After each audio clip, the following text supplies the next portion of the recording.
Welcome to the Wayne Bennett Podcast, celebrating West Virginia's people, places, and the culture of Southern Appalachia.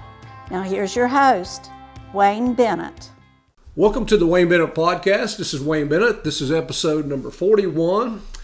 Today's November the 13th, and we'd like to give a shout out to the Independence Patriots. They won their first round in football last night and in a pretty fashionable way, and it looks like these guys might go quite a long ways. We're also like to give a shout out to you guys.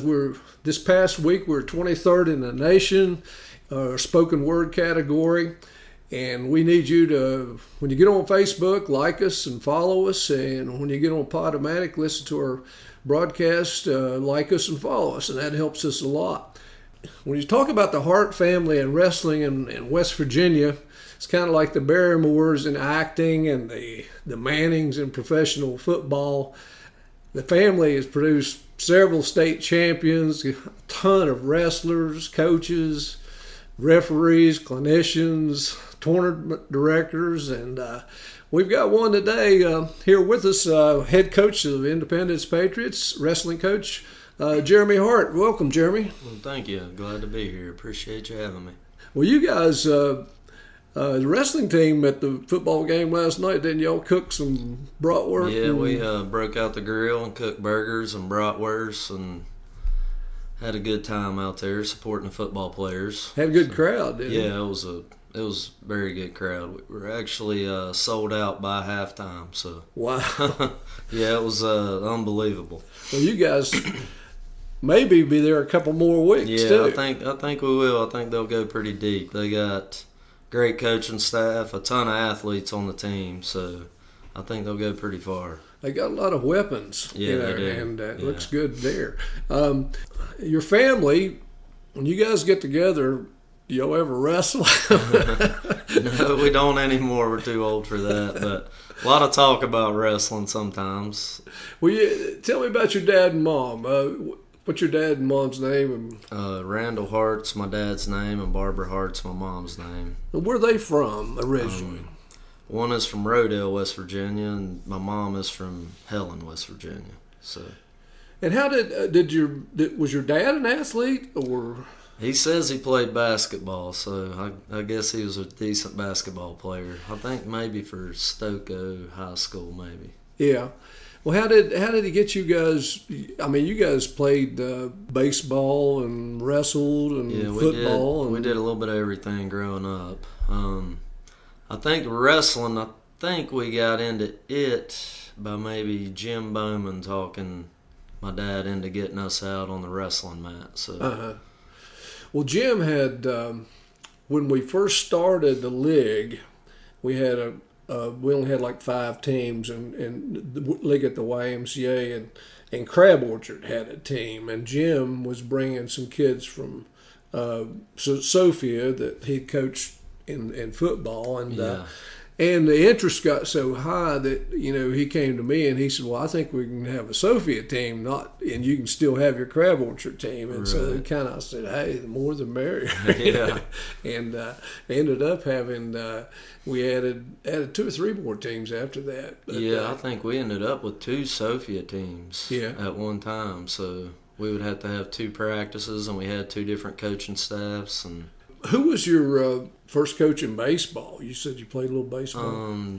I had all kinds, really. I remember Harry Williams coached me some, and I know Randy Bragg, Kenny Chamberlain, they were always around coaching us in that stuff.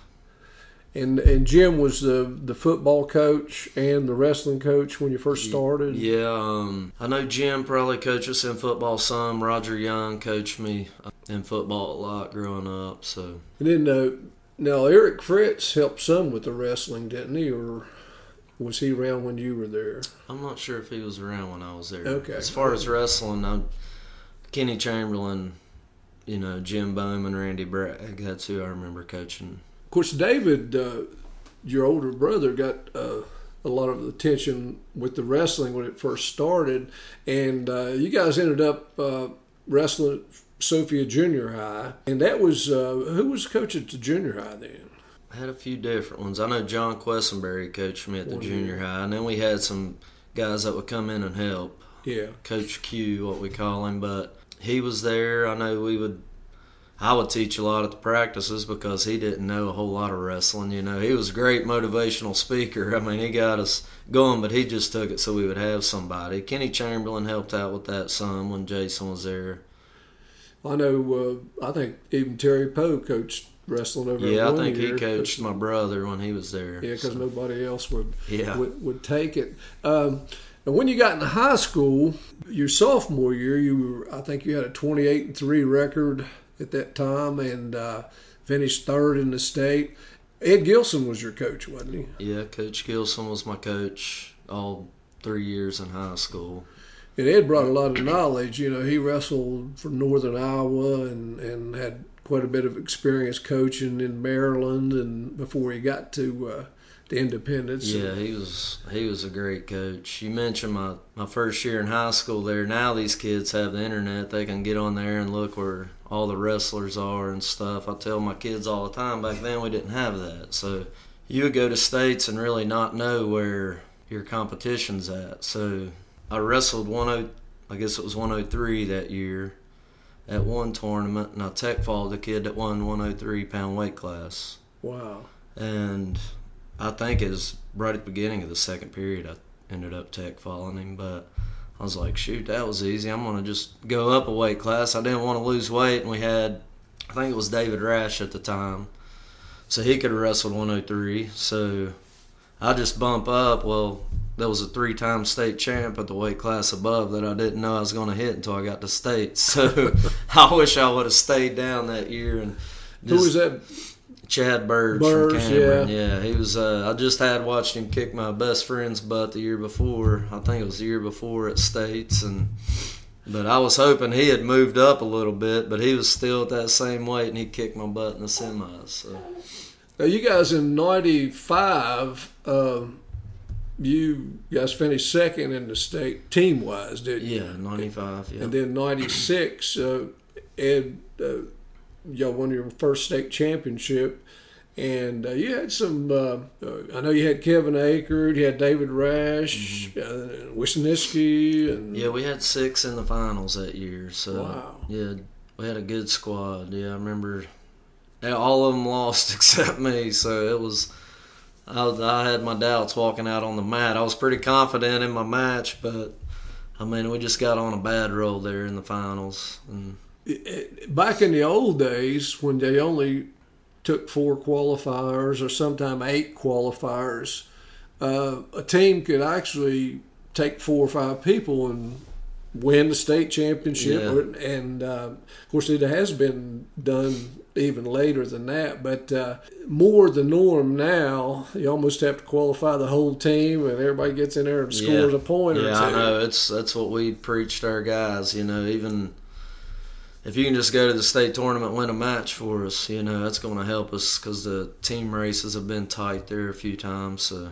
you're good as your worst guy in some ways, you know. But now you won several titles at junior high and high school tournaments, including the region and Coalfield Conference, SAZs and stuff. And your second year, you ended up with, at 125 pounds, you had a 39-2 record, and you won the state championship. Your senior year, at 135 pounds, you were undefeated and first place. But one guy I loved to watch you wrestle was Billy Kidder of Work County. Yeah, he was tough. And I remember you guys had a quad. It's Williamstown, Work, and Independence, and maybe Spencer or somebody. I can't remember. Yeah, that super quad is Williamstown, us, Wirt, and I can't remember the. May have been Berkeley Springs. Maybe I can't. remember. Maybe it was. But I remember you guys that year. Y'all had the quad at your place, and you and Kidder had to wrestle, and that's when Ed used to have the big dome light come in, and we had the spotlight. The big spotlight. That was, and it never lacked for any energy and excitement because Kidder, I mean, he was full of energy, and then ended up meeting again in the state final. Yeah, we went into overtime up at Independence in that duel. I mean, that was a nail biter, and I ended up pulling it off, and I mean, that was a battle, definitely. I think I was in just a little bit better shape at the time, so I got in a lot better shape by the time the state tournament rolled around, and I beat him by a few more points there, but it was a great match. He was always tough to wrestle. Matt Ashley coached Wirt at the time, and that guy was an unbelievable coach. He got everything out of his guys, for sure. Yeah, they was probably scared of him. Yeah, he was if you didn't give your best, because he was. I actually had the opportunity to watch Matt Ashley win 4 state championships, and the first one that he won at 95 pounds, I think, was at Fairmont. And he actually, little old kid, he come up there and he had Ashley written on his headgear, and he sat beside me at the Fairmont Armory. And of course, nobody even knew who he was then, but they knew who he was a few years later. But when that particular year, your senior year, you were most outstanding wrestler in AA in the state tournament, and you won the Dutton Award. And for those people that don't know what the Dutton Award is, it was named after Joe Dutton, who coached at Parkersburg High School, was the original coach, I guess, and it is awarded by sports writers to the best wrestler, regardless of what classification you're in. And now there's only been 2, I guess, from Raleigh County. Did Adams get it his senior year? No one, yeah. And so there's only been 2.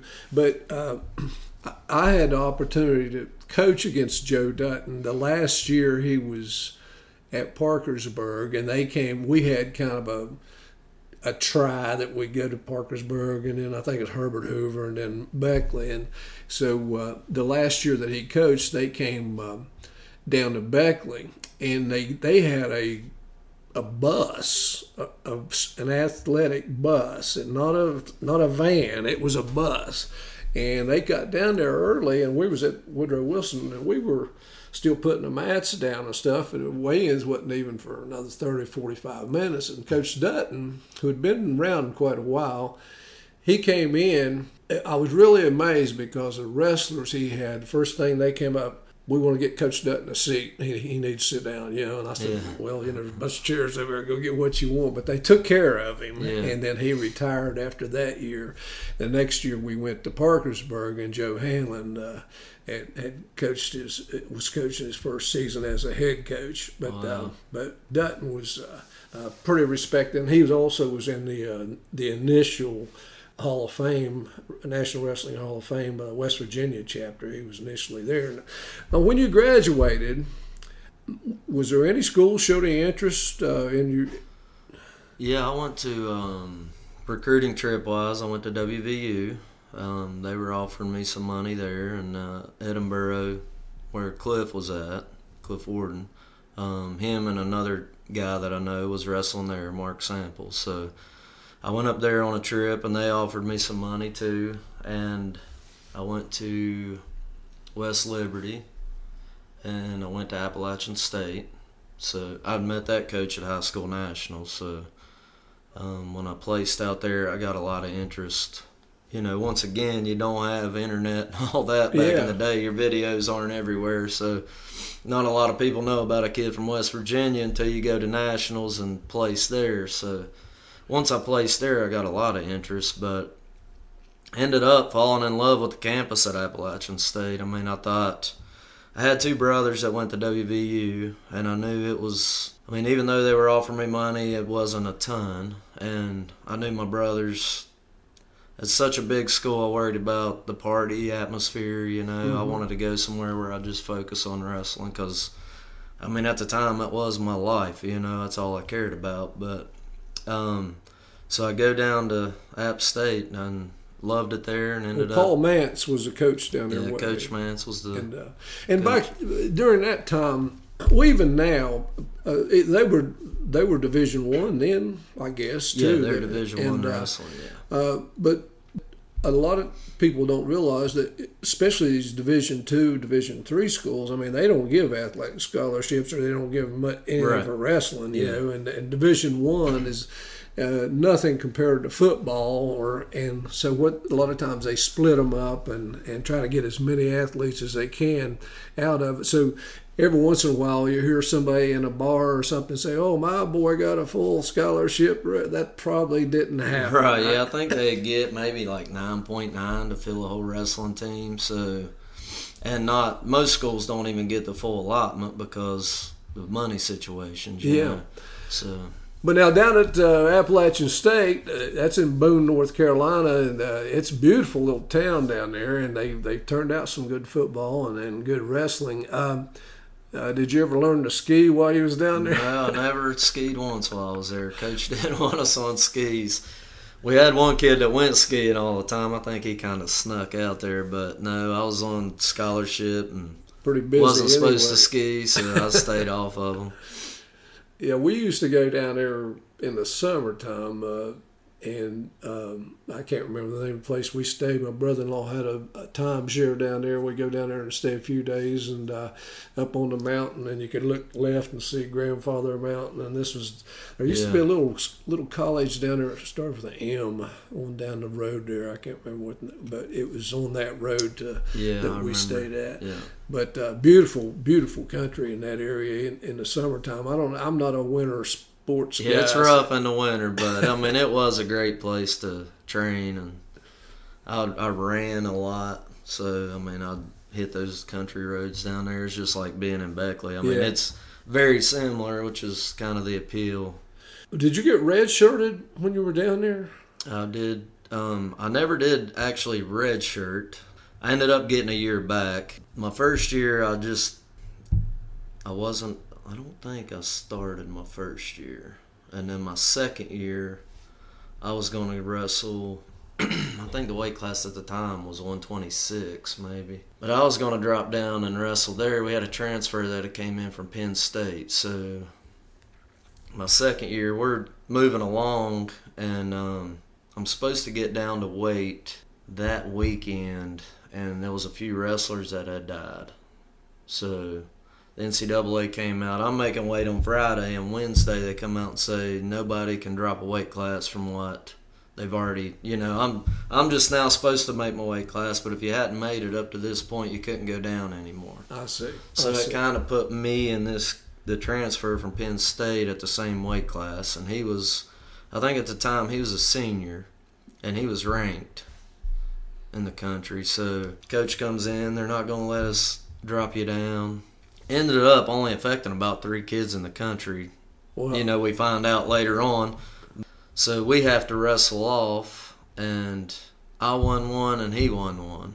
And it was coming down to the third wrestle off, and coach decided he was just going to let that kid start, because even at conference, he was ranked in the country. So even at conference, if he lost, he'd probably get a wild card at NCAA. Yeah. So he's like, we'll get your year back. Don't worry. I mean, it didn't affect a whole lot of kids, so I think we got a good shot. So I ended up having to get that year back, but through the court system. So now y'all were in the Southern Conference, and I think that first year y'all might have won the Southern Conference that year. We won it a couple times I was down there. So. Yeah. Then before you left, you ended up qualifying for the NCAA 3 times, and you were most outstanding wrestler in the Southern Conference a couple of times, team captain.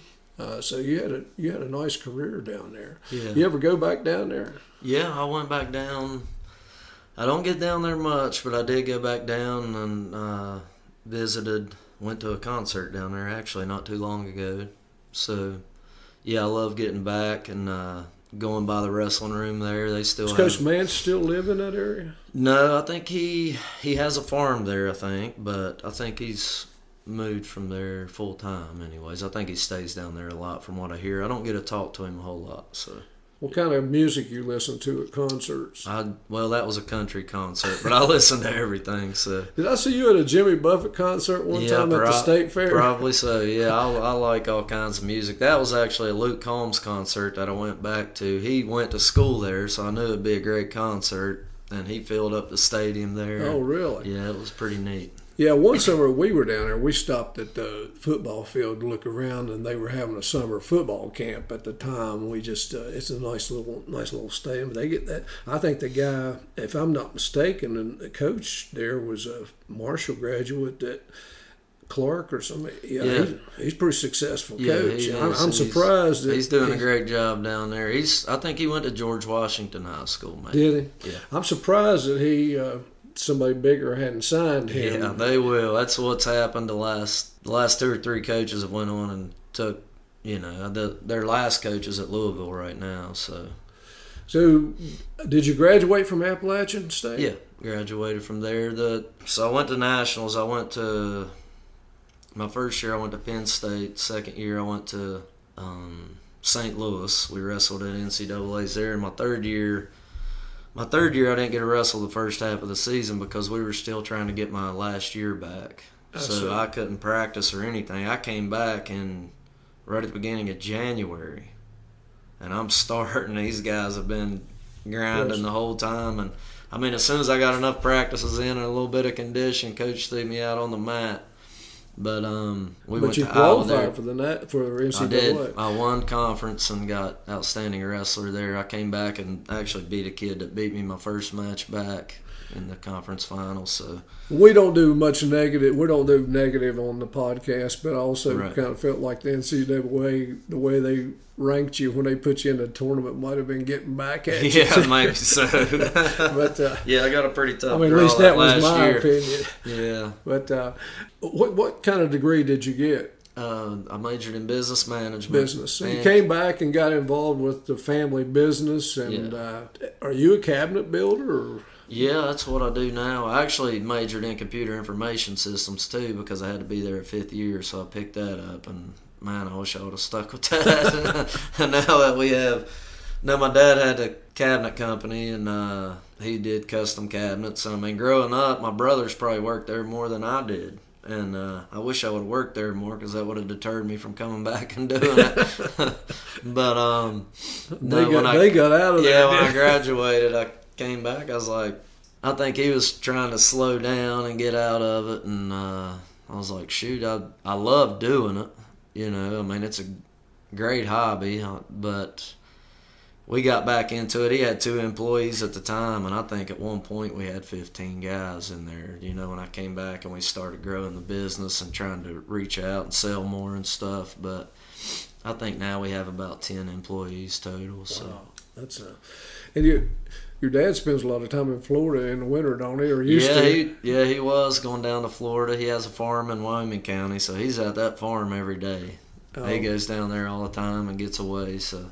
Well, that's great. Now, in the meantime, you got involved with coaching. It's kind of hard to coach junior high and high school and have a business too. But I know you started coaching in junior high and started feeding Cliffy Warden some pretty good wrestlers. Yeah, we actually started. I had a son my last year of college, so once he turned about 6, I think it was right at 5 or 6. I started getting him into it. So me and David kind of took over the Young Guns program that Cliff had going. I mean, he was spread so thin, he had no help. So we took that over. I mean, we went from 10 kids there. We had 40, 50 kids that we were working with. And as my son went to junior high or middle school, I slid up with him, and David stayed at the youth. So we really had a good thing going there. He was feeding me kids, and I was feeding Cliff kids that could win right away at the high school. And, we had a great program going there. So, is David still involved with the youth? He is. I mean, it's harder for him because he's so busy, but nothing like when we had kids there. Yeah. But, I mean, he still does it. He still goes to a lot of the practices and stuff. We're starting to get some of the young kids involved. And believe it or not, I got Cliff back now, so I think he's back in Coal City? He's gonna be back in Coal City this year. He actually helped me cook at the game last night, so he's gonna be back around. So I told him he could take that thing over, and I'll just be a volunteer assistant. So hopefully that's the plan. We got to get him approved by the board and all that, so it's gonna be a little bit. But that's great. That's great to hear. Great. But you had. Would you start out in 2018 head coach or somewhere along that line. Yeah, somewhere in there. Yeah. And so, yeah, you've had some good finishes. I mean, last year was just a total disaster for everybody. And, It was. And I know we had a great team last year. I mean, yeah. Point obviously had the best team, but we had the second best team. I think so too. And it was just really unfortunate. Hopefully, nothing like that will happen again. No, I pray to God it doesn't. They quarantined 6 of our guys right there. It's right the weakest states. I mean, it was tough. But then you look at teams like Bridgeport; they couldn't even come. Period. Yeah, I know. Yeah, I mean, we were fortunate that we took some. I mean, I hated it for the guys that didn't get to go. We had some seniors there. Well, this year you got, of course, looks like football is going to go pretty deep, Yeah. and you got a few wrestlers that are playing football. And Yeah, we have several. And so, wrestling practice starts Monday. Yeah. How many kids do you expect out on Monday? I'm not sure. I think they'll be there, but obviously they'll be on a lot lighter regimen. So we'll get them out there. We're going to practice at 6 o'clock after football practice. So we'll get them out there, and they can do some light work and a little bit of drilling. Hopefully we have 30 or so kids come out. That's what I'm hoping for. But it'll be, it'll affect you a little early on, because, I'm thinking Patriots going to get into finals anyway. Maybe semifinals going to be pretty tough. Yeah, I think they definitely can. They can win it all for sure.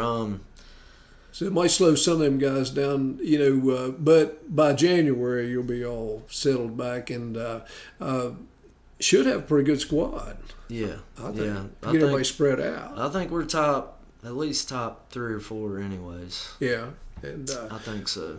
Well, what do you want to accomplish? What's your bucket list besides wrestling? What is Jeremy Hart's bucket? What's something you want to do you have never done or want to try? Or I'm not sure about that.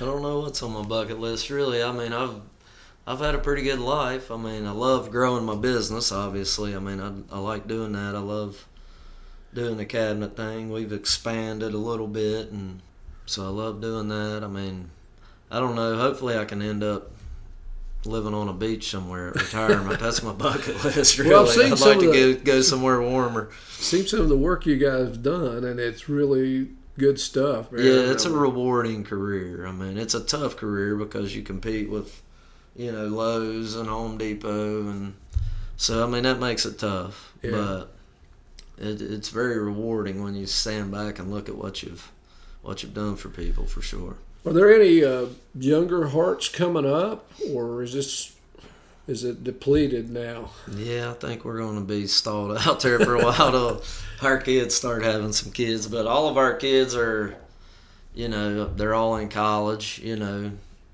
hopefully they all finish college. And I know my son's majoring in computer science, so I have a daughter in college. So. Well, hopefully some of those wrestlers will come back and give back. Yeah, like I think we've got 3 or 4 taking the coaching class right now, so they'll be helping this year. As soon as they wrap that up and get approved by the board, that'll be.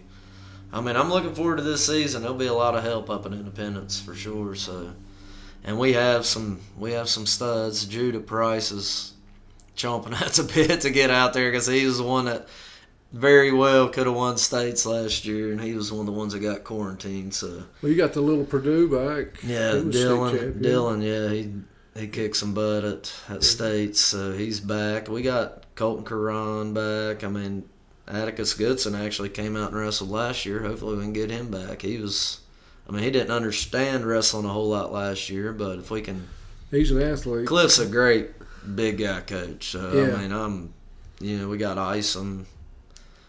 I mean, Cliff does wonders with those big guys. So. Well, that's great. That's something. Well, listen, got one more question. When we get about the middle of wrestling season, things start shaping up. Can we get you back? Talk to us? Yeah, definitely. Yeah, this time flies too fast. But, yeah, it does. That's for sure. And we appreciate everything you've done for wrestling, too. I mean, that article in the paper every week, I mean, it reminds people that we do have a sport, and I love reading that all the time. So. Well, that's kind of how it got started. It's been 40 years, and I went to the editor of the newspaper and complained. I said, man, you never put anything in about wrestling. And it got kind of heated. And he slammed his hand on the desk and he said, well, if you want it so bad, won't you just write it yourself? I had him a story about 2 days later. And I've had some great sports editors, and Gary Faulber is current editor now. He's won the Sports Writer of the Year in West Virginia, and he puts out 2 or 3 stories a week. Yeah. There's no newspaper in the state of West Virginia that covers wrestling like the Beckley newspaper does. Yeah, I agree. And Gary Faulber does a great job with it, and he lets me put something in there every once in a while, and he's real easy to work with. And I appreciate that. But everybody else out there, if you got a story you'd like to share with us, we'd love to have you on here. You can contact me at awbennett50@gmail.com, and we'd love to hear from you. And Jeremy, good luck to your wrestling team, and good luck to those Patriots in the rest of the football season. Until next time, remember, if you ain't dead yet, you ain't done yet. This is Wayne Bennett saying, God bless you.